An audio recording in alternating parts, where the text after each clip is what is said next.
Okay, hello everybody. Welcome to this afternoon, to this presentation of the workshop entitled SoC Verification Strategies, organized at the ETF College of Politecnico di Torino. The workshop that we organize is an interesting tool that we introduced a few years ago in order to give the possibility to students to work on projects, especially on new topics. And we are now proud to present the first version. This is the first year of this final workshop. So a few words, I will give you just a very short and brief presentation to this, and then I will leave the word to all the students and the PhD students that actually work it on the workshop. So which are the motivations behind the choice of this specific type of workshop, of this subject? Now, we know that design verification is now a very important point when designing complex SoC. Actually, I'm not so expert, but a lot of companies say that design verification is a very important task with respect to the design, compared to the design. When one has to arrive to the final design before the fabrication, verification is very, very important. This is the reason why in the last years, verification strategies have been developed, and also tools, specific tools and strategies have been developed in order to approach this problem in a systematic and efficient way, in order to save time and save effort from the point of view of the designer. And so now we are living a contrast between what is actually needed at the side of the companies that are designing SoC and what students that graduates from schools like our one are ready to do. Typically, verification is a subject that is not inserted in the normal courses, even in the courses of design of complex SoCs. So, for this reason, we have introduced this workshop as an experiment, okay? And we entitled it in this way because, of course, it is conceived in the case of circuit that are supposed to be complex, so not small circuit. And this is the reason why we applied it and we associated this workshop to courses of the master degree, where students have already good knowledge on SoC design, on digital design. So this workshop is associated to 3 master degree courses of the master degree courses of the laurea and laurea magistrale, so the master degree in electronics engineering. And these courses are 1 in the first year and 2 in the second year. And so we like to see this as a 3, in the sense that there is an initial course, which is microelectronic system course of the first year of the master degree in the subject embedded system, which I am teaching. And it is concentrated, is focused more on the IC designs, on the use of CAD and methodologies for designing circuit from the bottom up or top down, but in a vertical way. Okay, so here students learn from small elements how to grow them, how to grow the complexity of the circuit, and how to design the circuit, the complex circuit, from all the point of view. From the VHDL, we use VHDL, and so from that level to the register transfer level, down to the physical design. Then this same student approached the course of Integrated System Architecture by Professor Masera, in which they most focus on microarchitectures design, on arithmetic circuits, and on the conception and design of microprocessors. In the same moment, in the same semester, in the second year, students also are involved in the course of testing and fault tolerance by Professor SystemVerilog, where they focus more on the testing techniques of digital systems and embedded systems. Okay, so students are involved in these three courses, and during these three courses, they also approach a part of the focus of this workshop here. How is the workshop organized? Now, I'm just giving a few initial aspects, and then afterwards somebody will go more into details. In this year, we involved 8 students organized in 3 groups. And so they have worked 1 year. So they started more or less 1 year ago at the beginning of the second semester with my course, and they went on through the other semester, the first semester of the last year, and they just finished it now.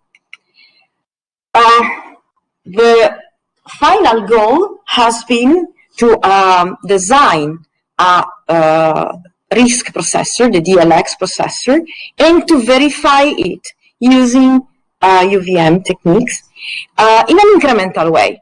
So starting from the small elements and going up to the overall system. And so here you see the main steps. So actually we have organized the whole workshop in 4 clear steps. The first 2 mainly associated, starting in May of the last year up to September of the 21, okay? And so the first step has been just learning how to use SystemVerilog and how to organize test benches using SystemVerilog. And then they soon learn how to use UVM in step 2. This more in the summer of the last year. After the second part started, of the 3 started, okay, and then what we have called the step 3 has been started by the students. So they, in this case, approached the DLX, so the processor, but starting with the subsystems. And finally, they went in the step 4 to the full DLX design and full DLX verification. And in association, also, they approached the testing of the injected faults in the course of testing that I mentioned before. Okay, so these are the 3 steps that we have organized. And so actually, they have, of course, mainly learned the new verification strategies using SystemVerilog and UVM and applying test methodology. So these have been the hard skill that the students have developed. But associated to this, we strongly wanted to focus also on soft skills. So to focus on the fact that they have worked in team, and also they have worked as 3 teams connected together. And we have asked them to split the work in phases. We have organized them in meetings, internal meetings. We have asked to journal their work with specific suggestions in order to focus on the problems in the relationship within the group. Okay, what happens in the organization, what happens not only in terms of the technical part, but also in terms of the soft aspects associated to the working in group. Okay, so I'm now leaving the word to the SoC verification team that here at Politecnico followed more these aspects, and specifically I leave the word to Michele Caon.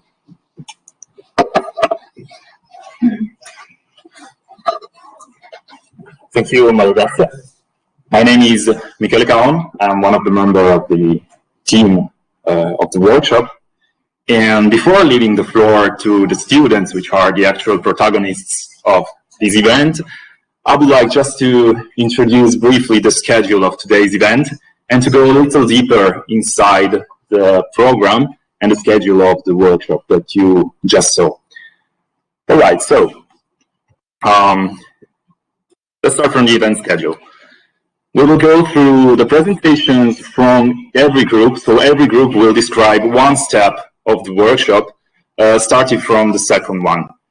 Then we will have a Q&A session, which will contain, so hold your questions for this time, and you will have the opportunity to ask technical questions or anything else to the students of the workshop, both in person and remotely. Oh, and by the way, let me take the opportunity to thank the IEEE student branch that is helping us with all the online coordination.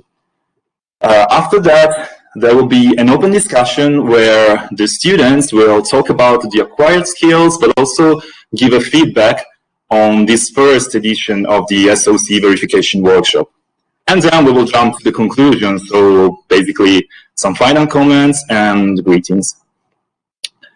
Okay, so for those of you who are not familiar with the UVM environment, I would like just to give a brief introduction. So it is a collection of libraries built on top of the many features of the SystemVerilog language, which offers object-oriented programming like structures, class inheritance, and so it allows to build abstract and very reusable constructs that can be used to build some test benches in an easy way, faster than traditional ways using test benches in the VHDL or Verilog, and also allows for a huge reusability. So in fact, the acronym Universal Verification Methodology, it was developed to, let's say, find an agreement between many companies and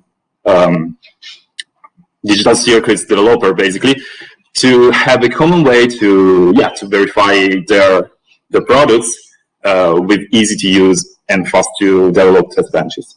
Okay, let's jump deeper into the workshop organization. So we will skip today the first step, which was just an introduction for the students to go from VHDL to the SystemVerilog language. And so we will start with the second step, which was actually the first contact with the UVM. So they started from some circuits that they developed during the courses that they attended during the same period, which were the Pentium 4 adder, a register file with a windowing, and a control unit built using an FSM, a finite state machine. They had to use the UVM and SystemVerilog features to measure the functional coverage of each of these blocks, and also as an optional step to use the same test bench to verify the post-synthesis netlist. So after the synthesis on a specific technology library. And these will all be introduced by the first group of the workshop. The second group will talk about the first approach to the DLX microprocessor verification, and in particular to the verification of its subsystems. So it's a little more complex than the previous step, and it goes towards the direction of verifying the full DLX microprocessor.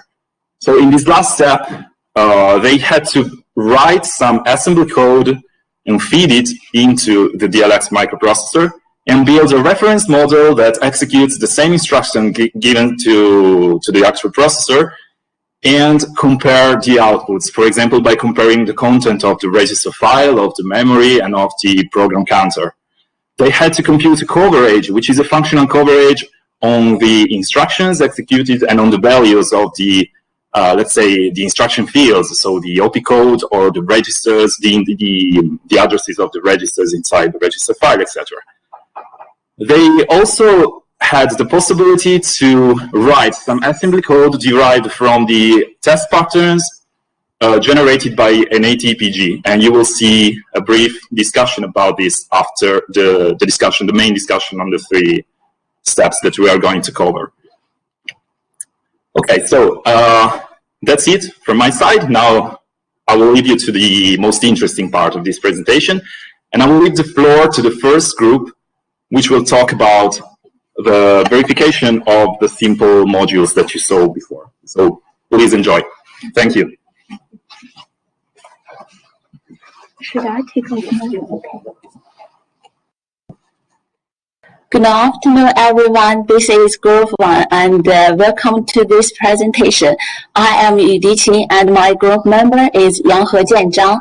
And today, our group will introduce the second step of the workshop. For the second step, our assignment is use the SystemVerilog knowledge, which we learned from the first step, to build a UVM test bench, and use this test bench to test the different architectures, the P4 ADIR, the register file with rendering, and the control unit. And we also need to verify the post-synthesis netlist. And the planning of our group is at the first, we need to build a UVM test bench. We use a very simple duty to test this UVM test bench. If it works correctly, and then we will use it to test the more complex architecture. And for the post-synthesis netlist, we also use this UVM test bench to test them. And the organization of our group, because our group only have 2 members, so we divided every step into 2 parts to every member and to finish them. This is the whole UVM test bench framework of this step we need. And in the following time, I will introduce every component of it. The first is the interface. The interface holds all the signals of the DUT, and as the image shown here, the monitor, the sequencer, and the driver connected to this module. The second is the transaction. The transaction we extended from the UVM transaction base class, and we can see it as a package. This package includes the information which needed to module the communication between 2 or more components. And then the sequence. The sequence is, the job of the sequence is generating the multiple transactions like the image shown here, and is extended from the UVM sequence-based class. Then for the sequencer component is extended from the UVM sequencer base class, and after a basic transaction has been specified, the verification environment needs to generate a collection of them and send them to the driver, and the sequencer do that job. Then the driver is extended from the UVM driver base class, and it receives the transaction from the sequencer and send this information to the signal level interface here. And for the monitor is extended from the UVM monitor base class, and the main job of it is observing the communication. It means there's not any driving signal in this part. It just extracted the information, the signal information, and translate them into other components to be evaluated. Then we need an agent extended from the UVM agent base class to connect the monitor, the sequencer, the driver together.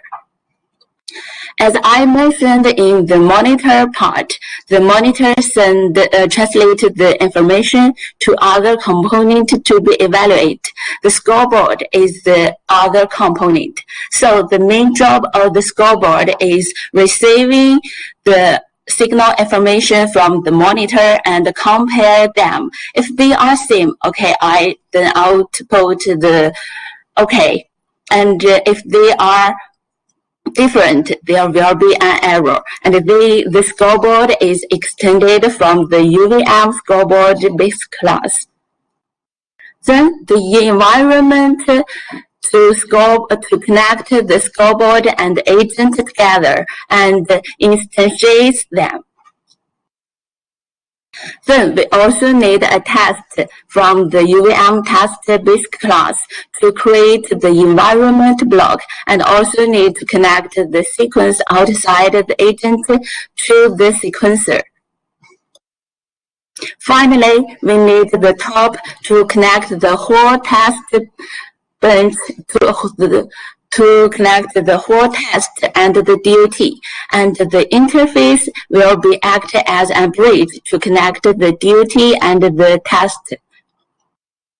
So these are the all components in our UVM framework, and my group member Yang Hejian will introduce the left part. Thank you. Hello everyone, I'm Yang Hejian. And now we'll use a simple P4IDER as an example to introduce how the UVM works. As you may know that P4IDER is composed of the carry generator and the sum generator, which has 5 input ports: the number A, number B, carry in, the clock, and the reset. And the 2 output ports is the sum and the carry out. Now we have the P4IDER as the DOT that we need to interact with it to test the function. So the sequencer generates the sequence of the randomly data such as number A, number B, reset, and carry in to send the data to the driver. And the driver will connect it with the P4IDER through the interface and transfer the data to the P4IDER. The driver transfers the data to P4IDER generated by sequencer, but it will not verify any response from the P4IDER. And the interface holds the signal from the P4IDER and the driver. And the monitor, driver, and P4IDER will all connected with the interface. Then we will monitor to listen the communication between driver and P4IDER. The monitor before will observe the outputs of the P4IDER, such as sum and carry out. And the monitor after will observe the input of P4IDER, such as number A, number B, carry in and reset, and send the data to the reference model, which is built in the monitor after, and it will try to make the prediction. These two monitor will package the data and transform it to the scoreboard through the communication port. In scoreboard, the data will be compared and evaluated. If the data of P4IDER results is the same as the data of predictions, it means that the P4IDER computes the correct result, and if not, it means that maybe the predictions of the P4IDER is wrong. So we need to check again. The sequencer, the driver, and the monitor are composed of the agent and connected in the agent. And the agent and the scoreboard compose the environment and connected through the communication port. All these blocks controlled by the test. The test controls the block and the sub-blocks in this test bench. It means that you can just modify the a few lines of code, and you can add, remove, or override the blocks in this test bench, and you can build the different environment without rewriting the entire test. The final block is the top. The top is the normal SystemVerilog module, and it is responsible for generating the clock, registering the interface, connect the interface to test the block, and run the test. Finally, we run the test, and there's the results shows following. As you can see, the scoreboard performing a comparison and match successful and shows the test OK. During this step, we learned how to build a UVM test bench and the components of it. By reusing this efficient test bench, the test time of DOT can be saved obviously. And here are some useful references during our learning process. That's all we have done in the step 2. Thanks for your attention.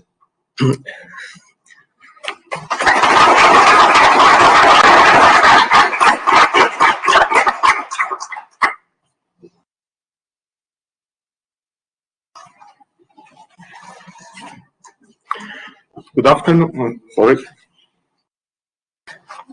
Good afternoon, everyone, and thank you for being here. I am Francesco Mistretta, and I'm going to introduce to you the work we've done with the third step of the workshop. I'm going to talk about the work planning, while my colleague Mattia Pegoraro will talk about the main technical aspects, and then the results and conclusion will be handled by my colleague Davide Ferraro. So for the work planning, at first we had to understand the challenges and the potential problems we could face in verifying the DLX subsystems. Then we needed to use the features of the UVM in an effective way to have an effective code which can be shared easily between each other. And then we had to create a common base to speed up the teamwork. So a common template, common for all the team members. The fetch, decode, and write back system that we had to verify is a complex module made of many submodules interconnected together in a complex way. It has many many outputs and inputs. So many signals need to be verified, and a manual approach is completely unfeasible. Also, the DLX is a pipelined processor, and the introduction of a pipeline also introduces what are called hazards. Hazards are particular cases which can, in certain circumstances, can produce a wrong output of the DLX. So we need to consider that hazards very seriously and to verify them. Another problem we faced was that we needed an effective way to make the different classes of the UVM communicate together. For example, here we can see the connection between the sequencer and the driver. We may think that a common clock, a common global clock may be a good solution, but with a common clock there is no communication between the driver and the sequencer. So, for example, the driver cannot pause or alter the stimuli sent by the sequencer. And when the driver may be pausing, the sequencer may keep producing new data which is going to be wasted. To solve this problem, we made use of important features of the UVM, which are item ports. Item ports are a set of functions and classes which allow for easy communication between different classes of the UVM. For example, here we can see that the driver can request an item to the sequencer. When the driver requests an item, the driver stops and waits for the item. To do that, we can use this simple instruction, get next item. This instruction simply tells the sequencer that the driver is ready to accept a new data and send it through the port. After the driver uses the item, it can tell the sequencer it has finished. So the sequencer knows to prepare a new set of data. a new item. The use of ports is very easy to use because it does not depend on the implementation. So we could change we could change how the test bench works or even how the DLX works, and there are no clocks or any other synchronization to handle. The synchronization is all automatic. And it's very easy to use. It's just a reduced set of functions which sends a whole item which contains all the data and signals required by the driver. Another problem we faced was a problem related to teamwork, so how to work efficiently together. To avoid creating classes which can hardly communicate between each other, we created a common template. So we created this set of classes which are a common base shared between each team member. All these classes are already predefined, correctly initialized and debugged. And also they are connected already together. For example, the scoreboard is connected to the monitor and the driver is already connected to the sequencer. Using this template, we were able to create different classes for each team member and make them work together without any problem or any lengthy debug. Here, for example, we can see the template of the scoreboard, which is just one class of the whole template that we made. And we can see that the set of functions, here are the usual functions that we find in the scoreboard to initialize it correctly, and also the item ports, in this case an analysis port. So the synchronization between the monitor and the scoreboard is already done in the template, and everything is all automatic. For example, when the monitor has a new item to send to the scoreboard, it simply sends the item through the port and the function write gets called automatically. So the scoreboard only works when there is new data on the port. And this is also a predefined structure common amongst all the team members. So we don't have any problem sharing our code. For a more in-depth explanation of the scoreboard, now I leave the floor to my colleague from home, Mattia Pecoraro. Hi all, I'm Mattia, and in this part I will talk about the implementation of the finite state machine in the scoreboard, the main scoreboard data structure, and the main test function.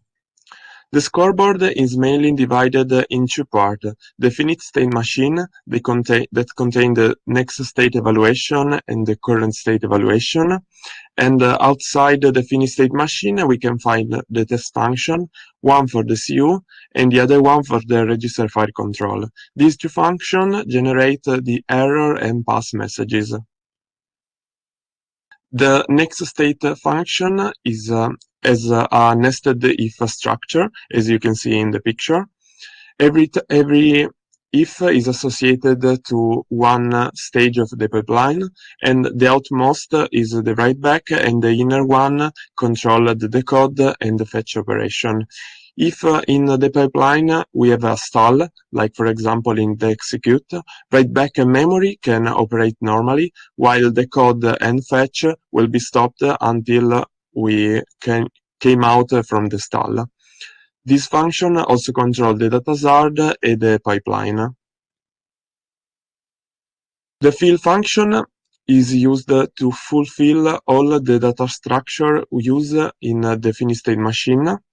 This function is quite important since take all the data from the outside, like the instruction, and fill some data structure that will be lately used by, again, the next state evaluation and by the other test function.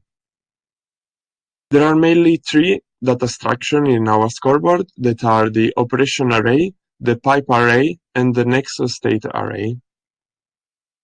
The operation array is 5 elements long, one for each step in the pipeline. As we can see in the picture, every cell of the operation contains multiple data, and this data came directly from the instruction of that operation. So we can have the destination register, the source register, and other useful information like the instruction type, a subtype, and the allo function. Each cell is associated to only one operation from the fetch operation until the write back.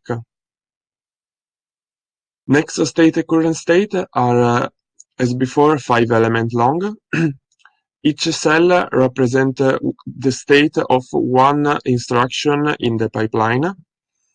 And as before, each cell is associated to only one operation. And during the write back operation, we release the cell, so another instruction can use it again. The pipe array, this type of array is a 5-element array. Every index is associated to only one stage of the finished state machine and the pipeline. So, for example, as you can see, index 2 is always associated to execute. During the normal flow of the instruction, if we need, for example, data from the execute, we get to the index 2 and read the number 3. This number is used as index for other data structures, so operation and next array.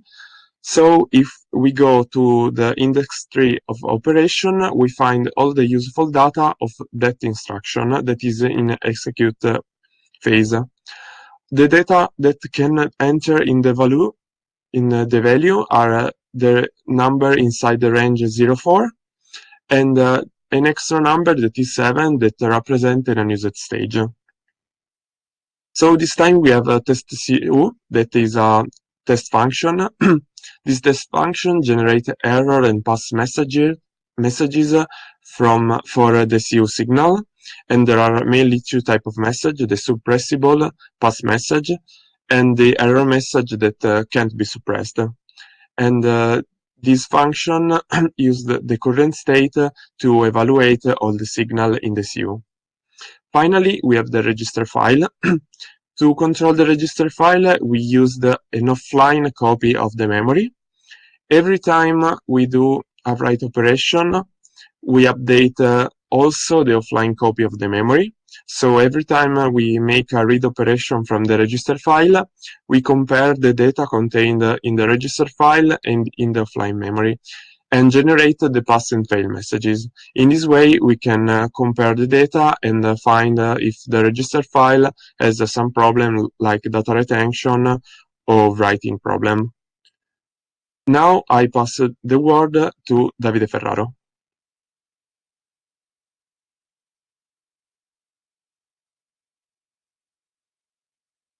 Okay. Hi to everyone. I will talk about the results and conclusion of my group part. In particular, I will talk about the managing of data hazards, how we treat the final coverage, and the code reusability. All the functions that my colleague Mattia has treated gave us some results.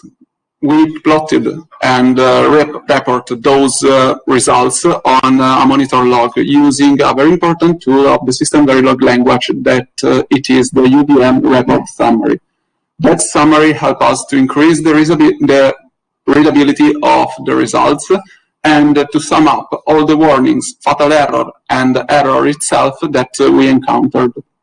In particular, we used 2 macros, which are the UVM info and UVM error. Those macros that we can see on the presentation help us to underline and highlight in which line we encountered the error, and instead, in case of UVM info, in which line we encountered a pass and which action was performed correctly.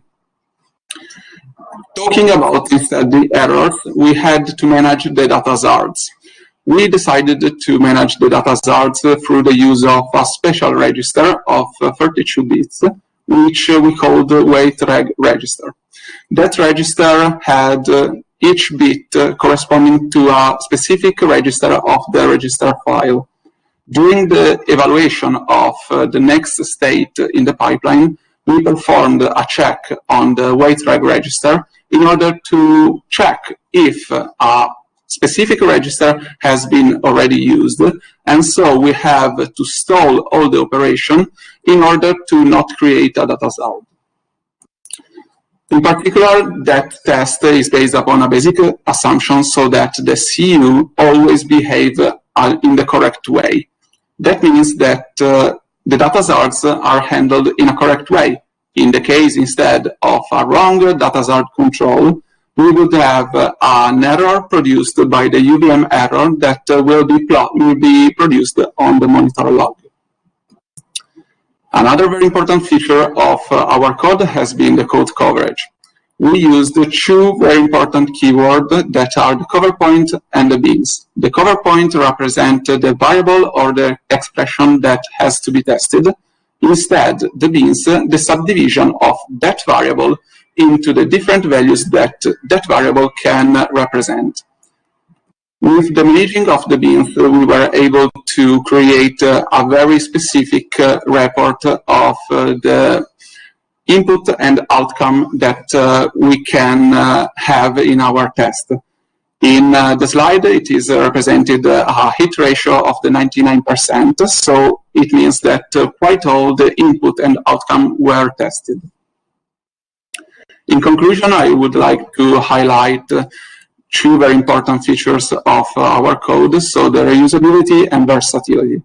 We created and implemented some functions in order to not be correlated one with the other.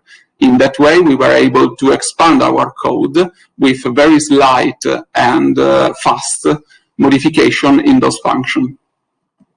Thank you for your attention, and I will leave the floor to the group 3.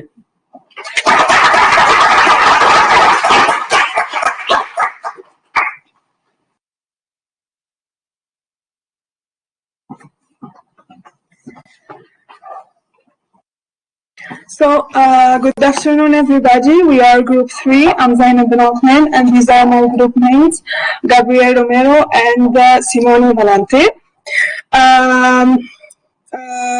Let's have a look on the topics that we're going to handle during our speech.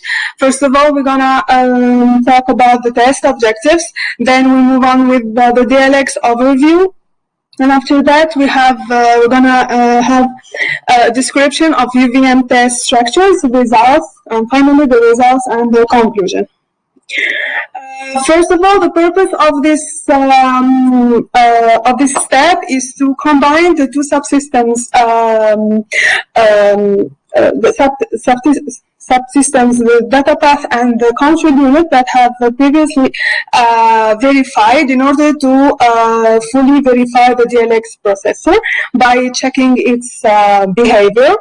So to do so, an assembler programs have been developed through a set of instructions that are supported by the DLX to be checked. This diagram depicts the DLX data path with its different 5 stages, registers, units, and signals. And during our step, all the instructions have been defined in the instruction memory. So, since we are testing a real processor, we're going to adopt a self-contained stimuli in the device under test. So instead of generating instructions from the sequencer, we're going to operate directly from the device under test. To do so, in order to achieve our goal, to verify the correctness of the DLX behavior, we're gonna observe the output, the outcome of each instruction. We're gonna shed the light on 3 main units, which are we're gonna observe the data memory in a specific expected instruction address. in the case of store instruction, we're gonna observe the register file in the expected destination address for the case of air type and E type instructions. And finally, we're gonna check the value of program counters for the case of D type instructions. And then I give the floor to Gabriel to have more details about the UVM test structures. Okay, so yeah, so what you're seeing right now is the top view of the UVM test that we have built in this case. So probably you are already familiar with the figure that you are looking at right now. So on the left side, we have the device under test, which, as we said, is self-contained, and on the right side we have all the components that are the object-oriented programming let's say, methodology that we have used in this case with UVM for building the test bench. Also in the middle, you can identify the interface, which actually is connecting the device under test with the UVM test. So since the interface is so important, let's talk a while about the interface, because it's actually connecting many blocks inside the UVM environment. So in the first case, let's talk about actually the actual tasks that are performed by the interface. So in this case, we can, let's say, subdivide the tasks that are performed by the interface in 5 different stages or parts. Well, the first one is the obvious one, for which we are sampling the signals from the device under test. Similarly, these signals or this information that has been sampled has to be sent towards the rest of the UVM test. So for this, we need to use to send these comments towards the monitor, or to send this information towards the monitors. And finally, there is also the part for which the interface is also in charge of making the synchronization of the whole test bench. So moving towards with the communication between the interface and the monitors, the first part is related to the command monitor, which is actually in charge of sampling the interface that is actually being performed by the device under test. And in this case, since we try to emulate what is happening inside the DLX processor, what we have here is that the instruction work has to be delayed by the number of pipeline stages that we have inside our processor. So in this case, this is represented by these 5 registers. Then you use the UVM in order to write this towards the monitor. So remember, this is inside the interface. And we use, in this case, the UVM method called write to monitor in order to send both the instruction type that has been identified and the current instruction. Then in parallel, since we have already sampled the instruction, we need also to sample the actual information. So the things that are actually going to tell us that the information, that the instruction has been executed correctly or not. So in this case, we have represented this by a multiplexer, for which, depending on the instruction type and the opcode, we are going to sample different signals. And again, we are going to use the write to monitor method inside the UVM in order to write this data out towards the 2 monitors. So once we have talked about the interface now, and that we have already the information available at the monitors, we are going to discuss how this information is then sent towards both the coverage and the scoreboard. In this case, as you can see in this slide, we are using the transaction level transactions to send the information. So in this case, we have the analysis ports, and the objects are actually being sent, which are both the sequence item and the output transaction, depending on the actual data that is being sent. So in this slide, you can see like the parallel and also the similarities that there are inside the monitors. So basically, the only differences among them is the actual type of information that is being sent. So in the left, you can see that the instructions that have been previously sampled are wrapped inside this element, which is of the type sequence item. And then we use the UVM construct, which is UVM's analysis port, for sending or for writing this towards the elements that are then going to use it. So in this case, it's going to be both the scoreboard and the coverage. On the right-hand side, we can see that we are doing quite the same for the output monitor, but in this case, it's the output transaction that is the type of element, and this element is actually going to be sent, as you can see, using the same method of the UVM, which is right inside the UVM analysis port. Now, there is also this driver and the sequencer, which are also connected to the interface. And for this, as it has been previously mentioned, since the UVM, in this case, our test is self-contained, it's important to mention actually the task that is being performed by these two elements. It's more in the sense that launching and finishing the test more than creating the stimuli, because the stimuli are actually inside the instruction memory. So the randomization is performed in this case, and for finishing the test, what we're doing is sampling the current program counter and comparing it with respect to a maximum value that this program counter can take. So in this case, we have previously obtained the max PC, and then this loop, or as you can see, this loop is actually generating or creating the stimuli and correlating all the tests. So there are two possibilities: that once we reach the maximum program counter, the test finishes, and the other one, which is very useful in the case when the assembly file has an infinite loop, we break the loop when we have already run 1,000 instructions, which we think it's enough for finishing the test in this case. So now I will leave you with Simone, who will talk about the last two elements of the test. So good afternoon, everyone. I'm going to talk indeed about the last two components of our test bench, which are the scoreboard and the coverage. Starting from the scoreboard, we know that now that the scoreboard aims at checking the correctness of the behavior of the DUT. In our case, the DUT is a DLX, so the scoreboard will have to simulate the behavior of a DLX. The scoreboard can do that thanks to the data received by the two monitors. From the command monitor, the scoreboard will receive the instruction in the instruction word, the instruction that is being performed by the DLX. And from the output monitor, the scoreboard will receive the data produced by the execution of that instruction. Moreover, the scoreboard will also read the program file, the whole program file, where the instructions that the DLX will perform are contained. This allows the scoreboard to perform the so-called, how we call it, the flow-wise check, together with the instruction-wise check. These two checks are what basically composes our scoreboard, and later we're going to see how they work. Moreover, not only the live execution of the DLX is needed to the scoreboard, but the scoreboard also needs to keep track of the previously executed instructions. And this is done thanks to the clones of the three main memory elements that are present in the DLX, which are the register file, data memory, and the program counter. And here you can see the declaration. So the first check we are going to see is the instruction-wise check. This check is triggered in the scoreboard every time the DLX fetches an instruction.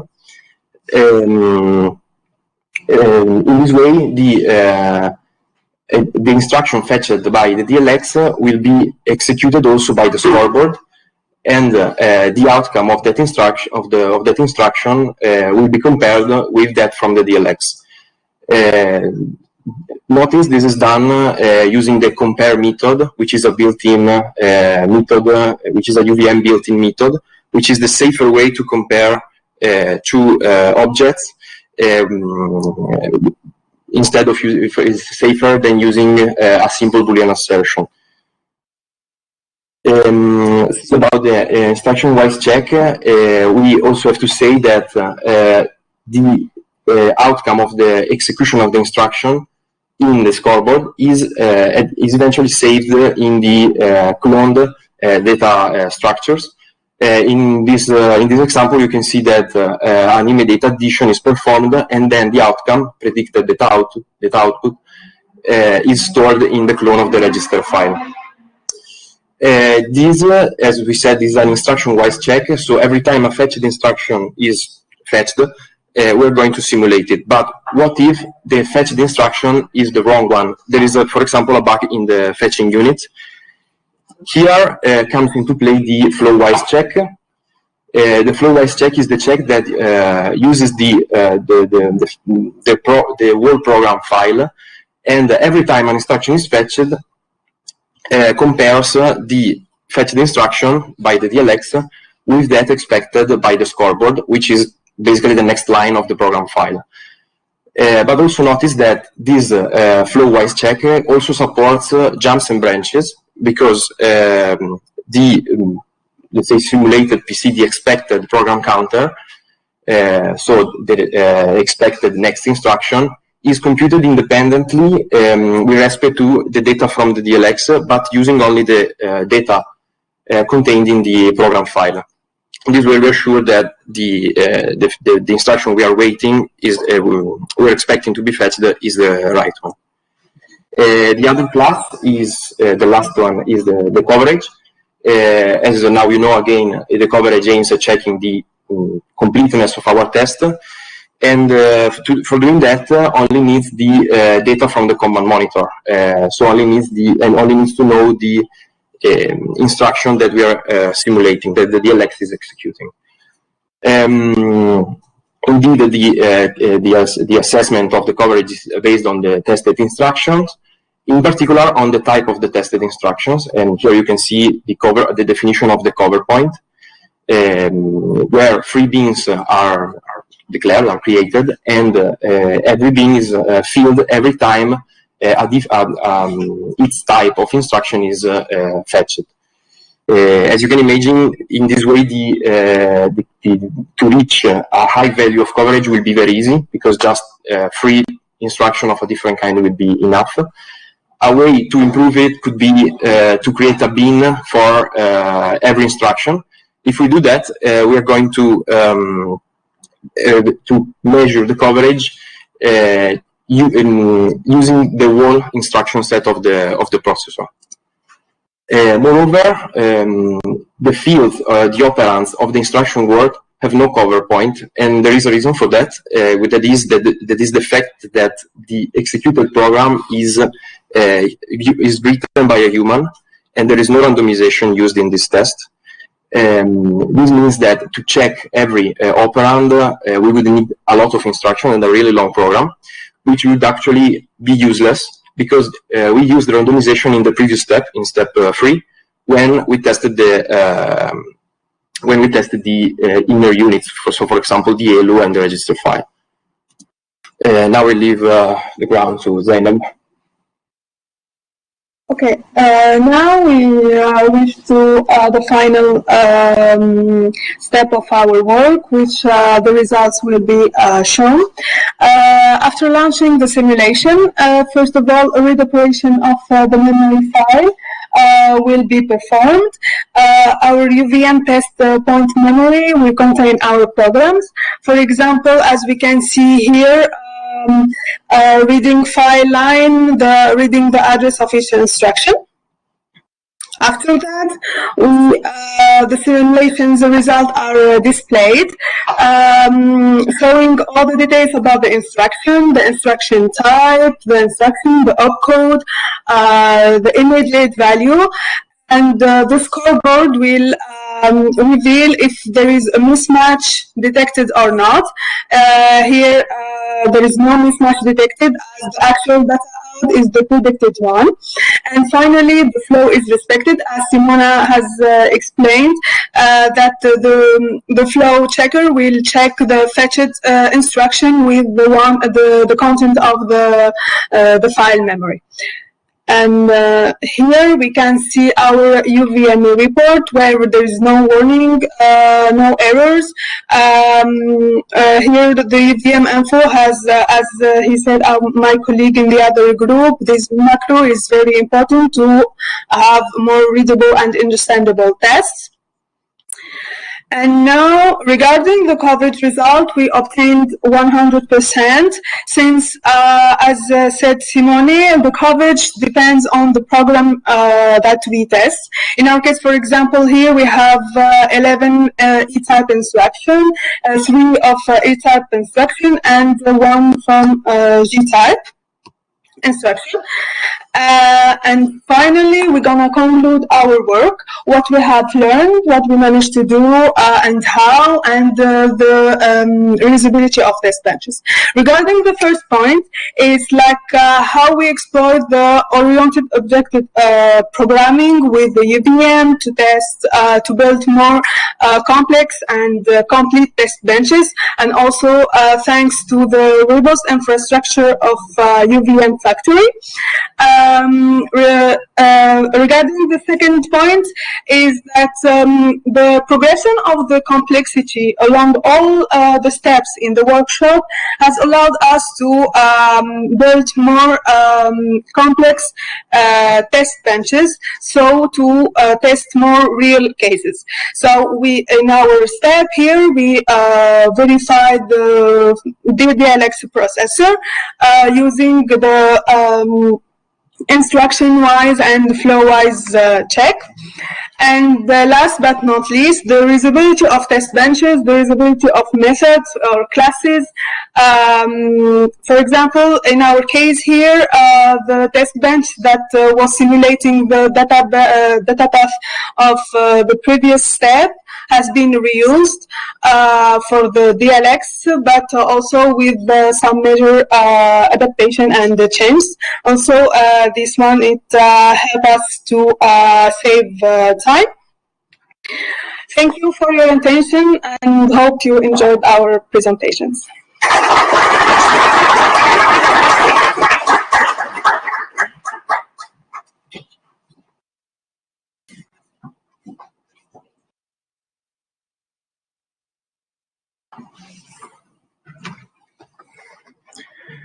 So our group also did the part related to testing and certification.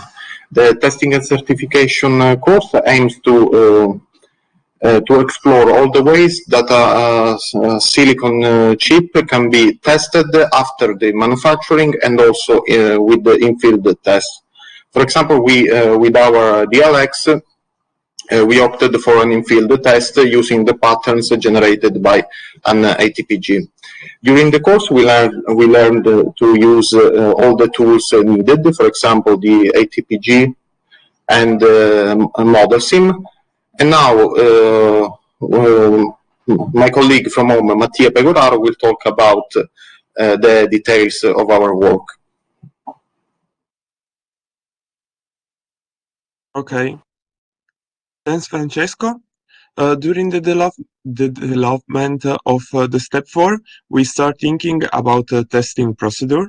So we started use stacked fault model and stacked fault test to test our DLX and to see how these tests can excite other type of error in our DLX. So stacked fault is a particular fault model used to simulate and mimic manufacturing defect in integrated circuit. And basically, a stacked fault is a signal or a pin that is stuck at a logical 1 or 0. To detect stacked fault, we need the test pattern. So any test pattern need two main characteristics. So the test pattern have to excite the fault, and the second one is that the fault has to be observable from the output of the circuit. Generate the test pattern is not that easy. For the reason we used an ATPG, so the automatic test pattern generator. The ATPG automatically read the netlist of the circuit and generate the smaller amount of pattern to reach the maximum coverage of in the circuit. In our work, we tried to identify the stacked fault in our alloy unit and applied all the stimuli through the DLX. So we use Synopsys Tetramax for the ATPG, and we use QuestaSim Advanced Simulator to simulate all the circuit and the environment. Our procedure is quite simple, as is composed only of 6 steps. So firstly, we generated the test pattern. We gave the ATPG to the ATPG the synthesized ALU, and that it generates all the pattern to control the stacked fault inside the ALU. So as you can see in the report, we should reach a coverage of 99%. And all the patterns are saved in a file to be ready to be used in the next step. The step 2 is to convert the test pattern. We created and use a Python script to generate our assembly code starting from the test pattern. So since the script is customized, we generate only instructions that are readable from our DLX. During the generation of the instruction, we encountered one particular problem, that the TPG generates 32-bit long word, while our DLX can only read the 16-bit long number from the instruction. So we have to split the 32-bit in 2 words. The upper one is shifted by 16-bit. And finally, with an OR operation, we fuse the 2 words and recreate our 32-bit word. So basically, for every pattern, we generate multiple instructions to our DLX in order to reach the right pattern to the ALU. The step 3 is run the simulation. So we use QuestaSim to run the simulation in the UVM environment. Helped us a lot since it run the assembly file on the DLX and check if all the operations are performed correctly.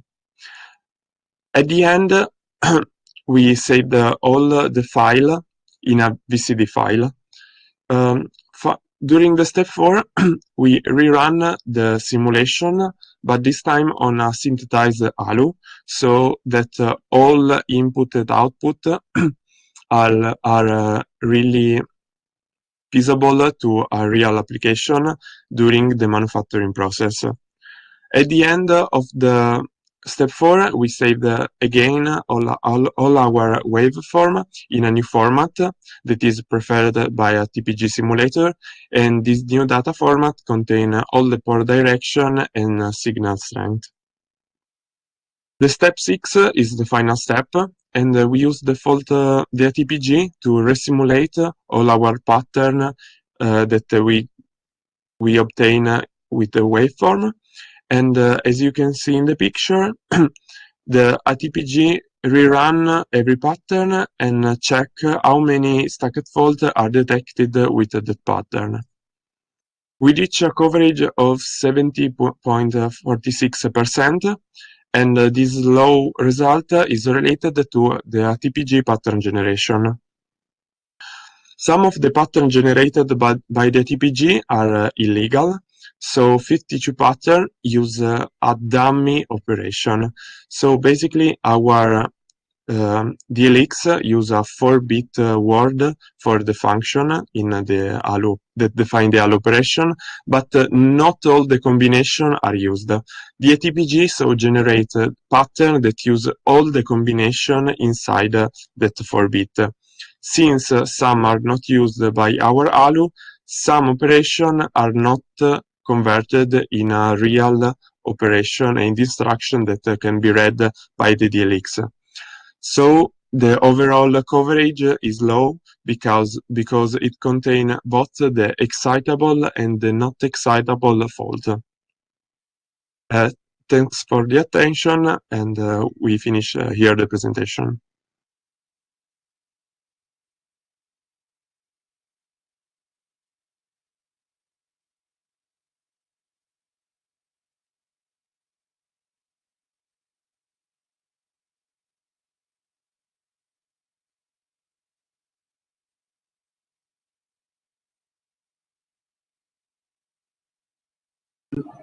Thank you.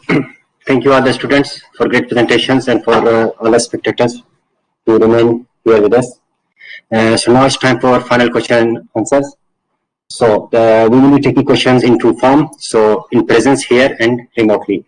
Those who are remote, they can directly write on the chat. And those who are in presence here can raise their hands, and we will come with a cell phone here so that we will make the microphone and the persons in remote can hear your questions. So please.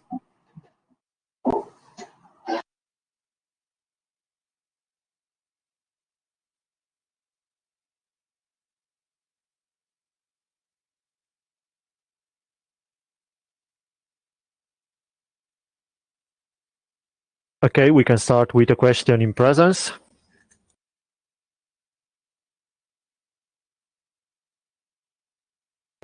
La faccio al microfono. Sì, okay.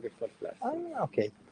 I have a question that is probably related to the verification of the whole DLX. That's maybe a stupid question. I was wondering if you try to, let's say, measure the amount of HDL developed for the design of the DLX and compare it with the amount of SystemVerilog that you wrote for the verification, if they are more or less the same, more design, more verification. Can you give some hints about that? Question. This is working, right? Is it? It's working? Okay, good. Yes, so basically it's very interesting because actually in our case, since everything, all the work that you have seen here is actually all saved in the repository that was provided by the VLSI group. It's very easy in our case to measure this because actually from the GitLab point of view, it measures the amount of code that is in VHDL, also the assembly, because in our case we had a lot of assembly files stored there for our tests.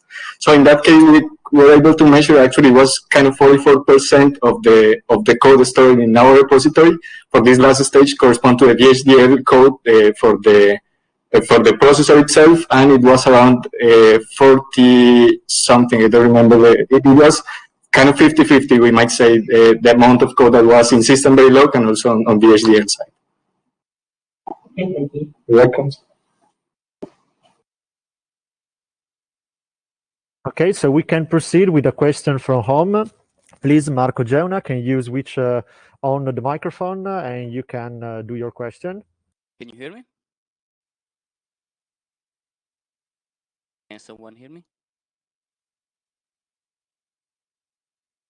Hello?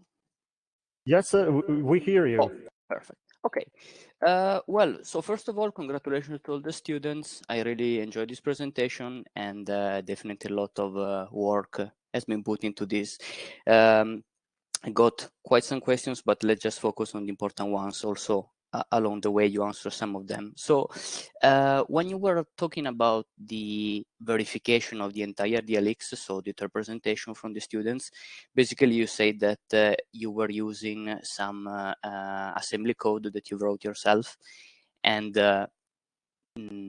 this code was, again, handwritten and not randomized.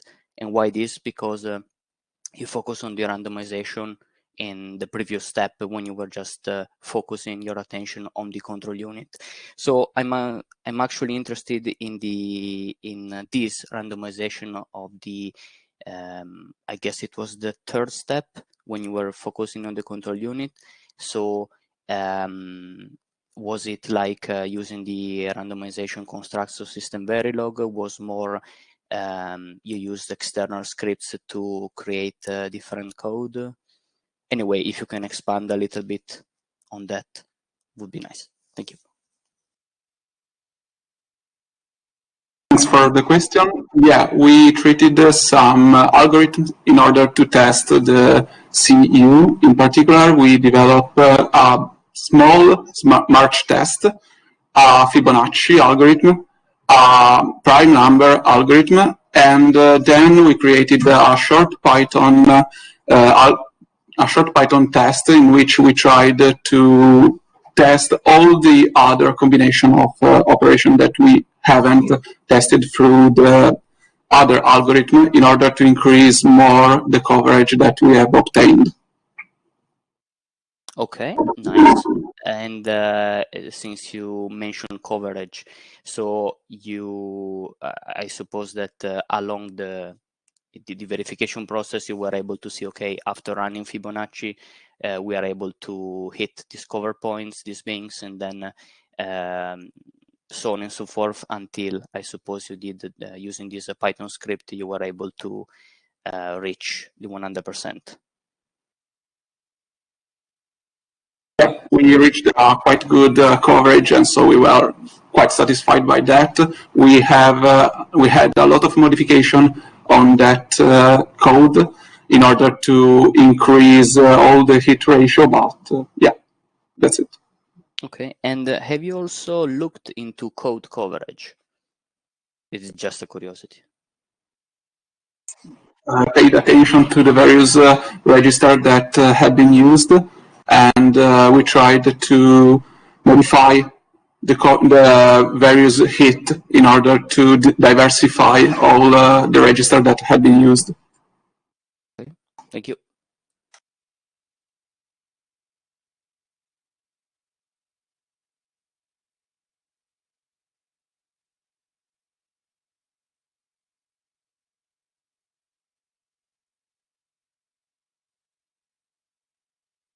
Okay, we can proceed with another question in presence here.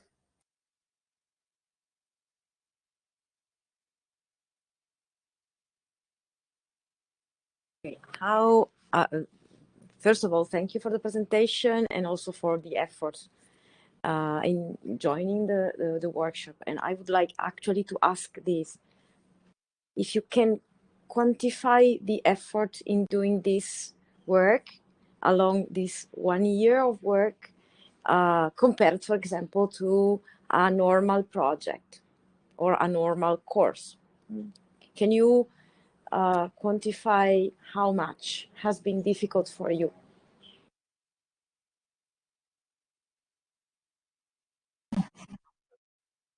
Thank you for the question.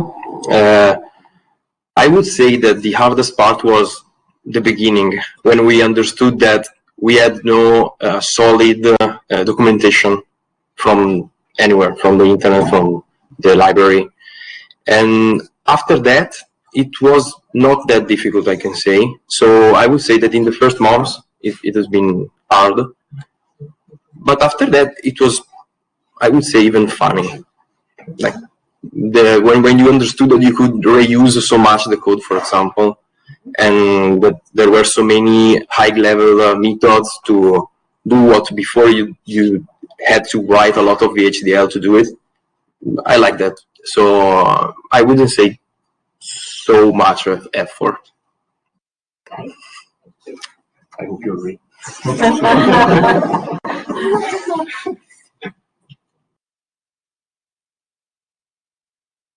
Are there other questions?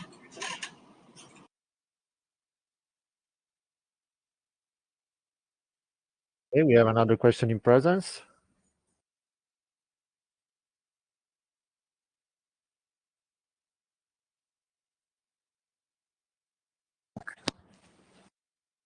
My question is also not technical question, but now you are expert in verification. You know a lot on this topic. So I wonder if you had the option of going back in time and repeat some of those projects that costed you a lot of time and effort in the past to debug your VHDL code, how would you approach this activity in comparison to what you did in the past?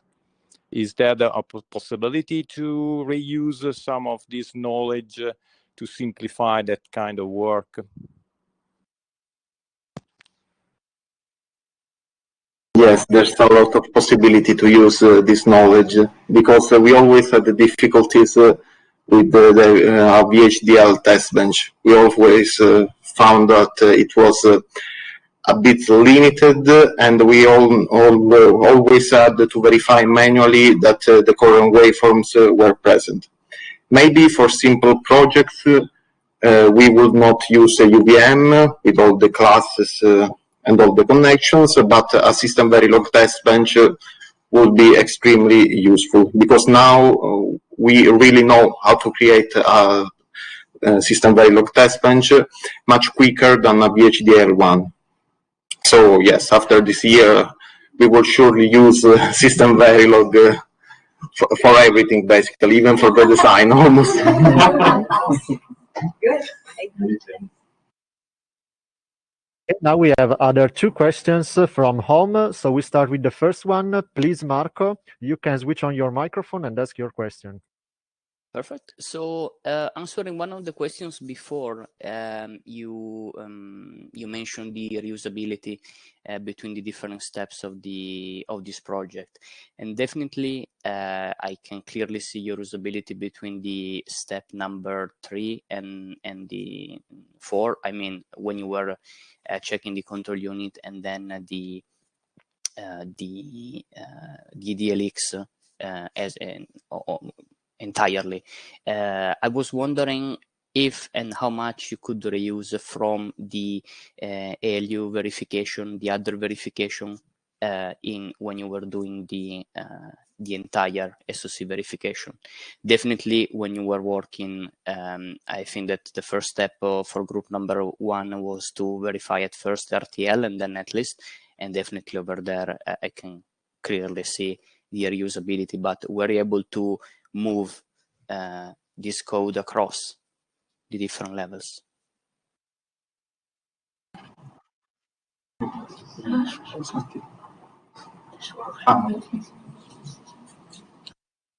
Okay, I see that probably there is Mattia from home who would like to answer, and then we will leave the word to you so you can also add something.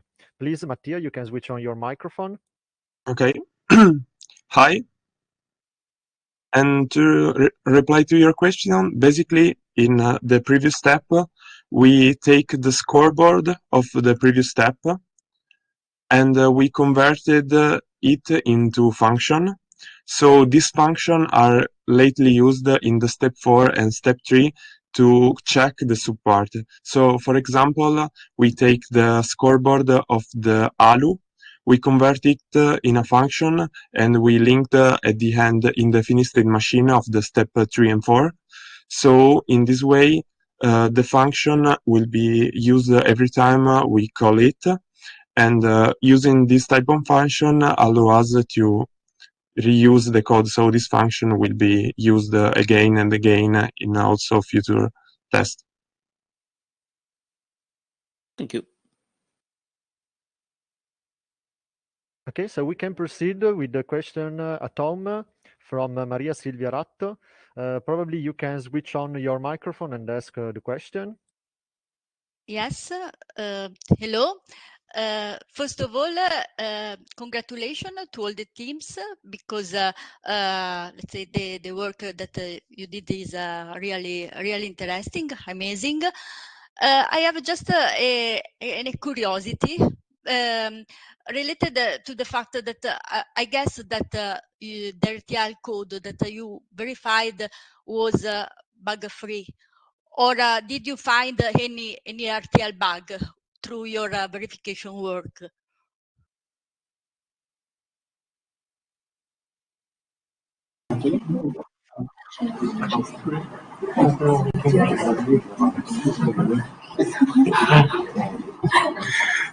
Okay, so yes, we found many bugs during during our work.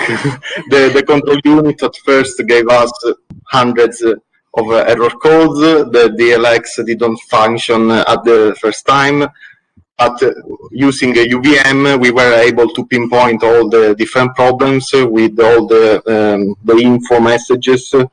We were able to verify really quickly, to debug really quickly the whole design. So I don't think we would have been able to debug it so easily with a normal test bench, with a normal manual test bench like we were used to. Okay, thank you. So it was it was really performing well. Okay, thank you.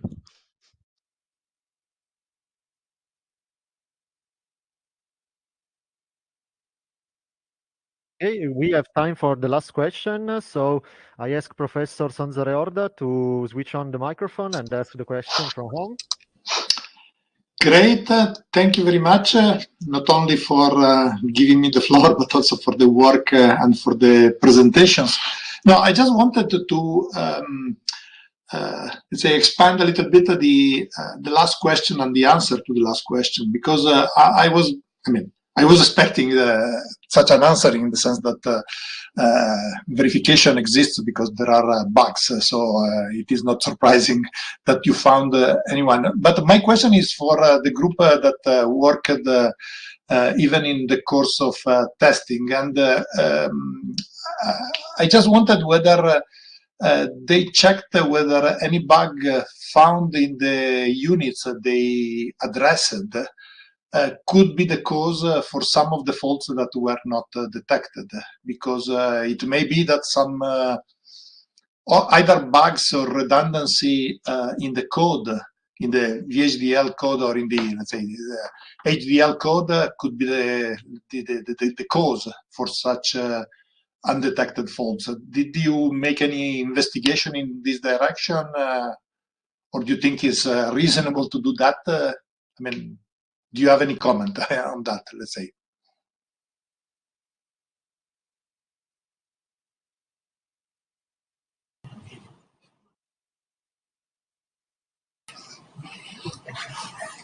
So the ALU that we tested was the same that we tested in step 2. And for that we used a functional test, so with thousands of operations to test all the possible functions. For the testing part, when we ran the simulation of the DLX, we did not find any error in the ALU using all the instructions that we prepared for the test algorithm. So we made it because we saw that there were a good part of patterns that were functionally untestable. Okay, great. Thank you very much.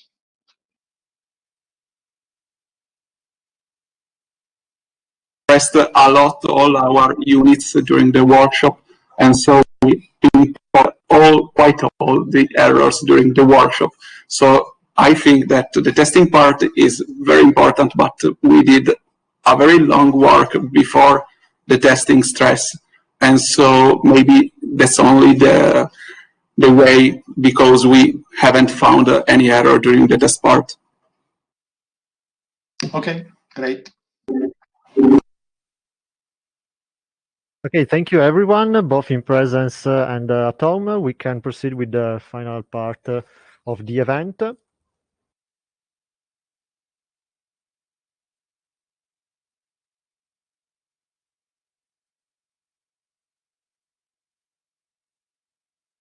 So for this workshop, we can relax a little bit, and we can concentrate on a part that is called the feedbacks from the students. So what we are going to ask the students is to provide us some feedbacks from this path, and also we'd like to ask the soft skills that they acquired. So the first question that I'd like to do is, how did you manage the communication and the cooperation inside your group? So please.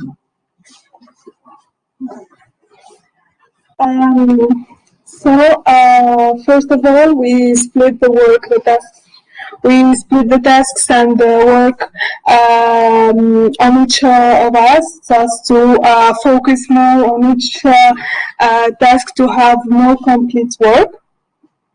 And but after that, during the other steps, we, for example, in the third step, we mentioned in the journal just to we should have built first of all a test bench to build more complex test functionality on that test.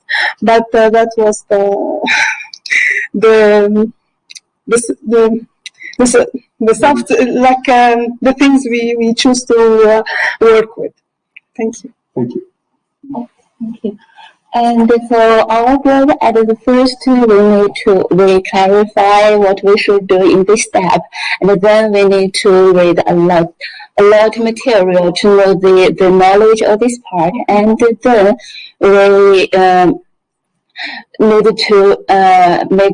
we need to identify a method to achieve this goal. So we need to communicate each other time to time, again and again, and to implement. Thank you. Especially due to the years that has passed due to the COVID situation, we had a very strange situation in which we couldn't reach each other in presence, and so we used a lot of Teams, and we tried to schedule a bit strictly the various appointments during the course of the workshop.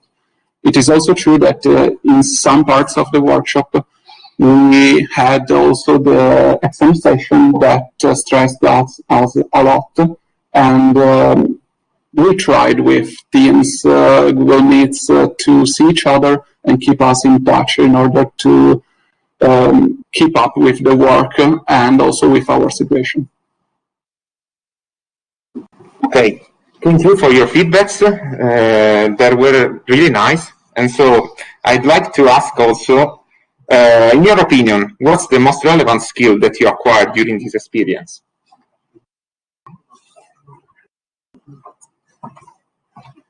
Okay, so in our case, I would say the verification mindset is something very relevant. Actually, as it was mentioned at the beginning of this presentation, it's actually not something that you usually acquire at this master level, neither at the bachelor level.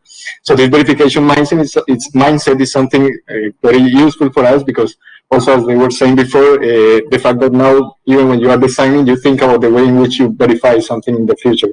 So the fact that you need to consider the observability of the signals, or from any point of view that you consider that this verification mindset actually changes the way in which in the future you will either design or also verify.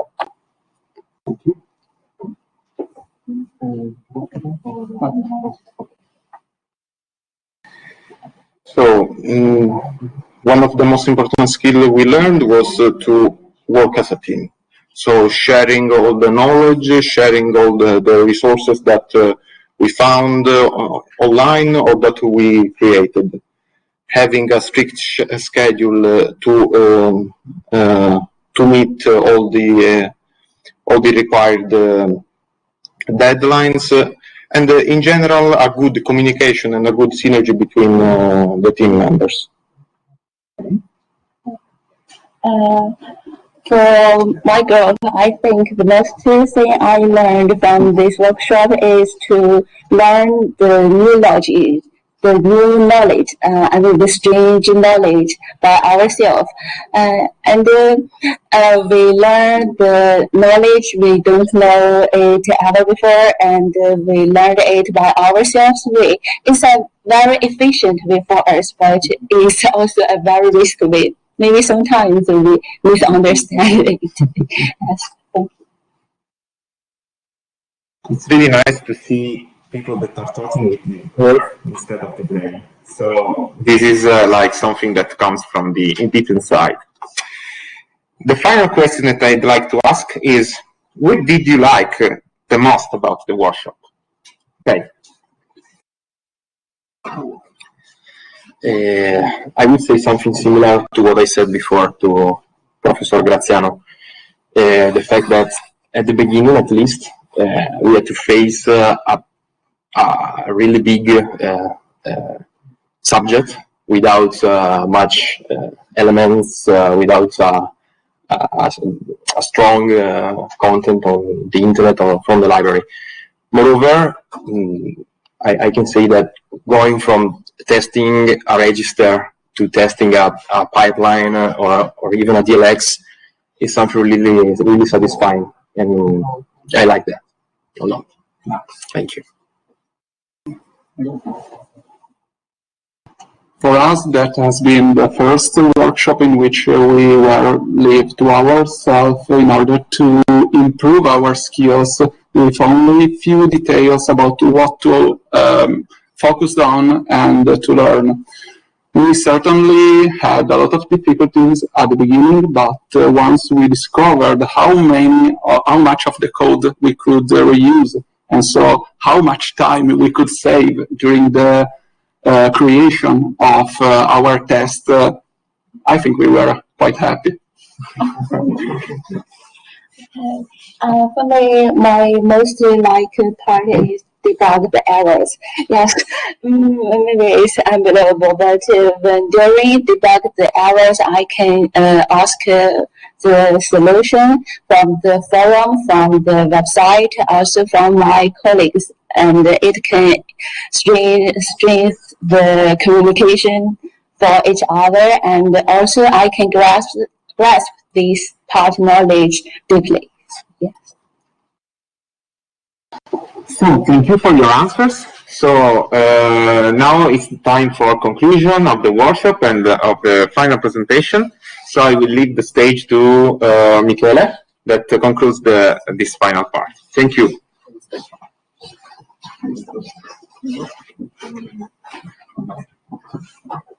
Yes, finally, I would like to thank you all, and in particular all the teaching team, so the professors that assisted us during this workshop.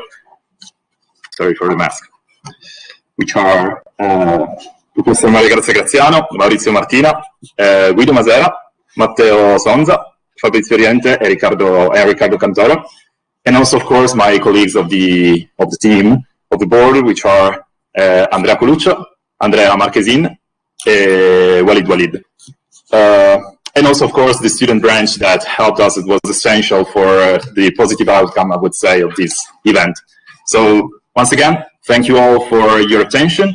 And as I wrote in the chat, if any of you, should you have any additional questions, feel free to write to us, and we'll be sure to forward your questions to the students so they can answer. And, well, that's it by our side. Thank you so much, and have a nice evening, have a nice weekend. Thank you.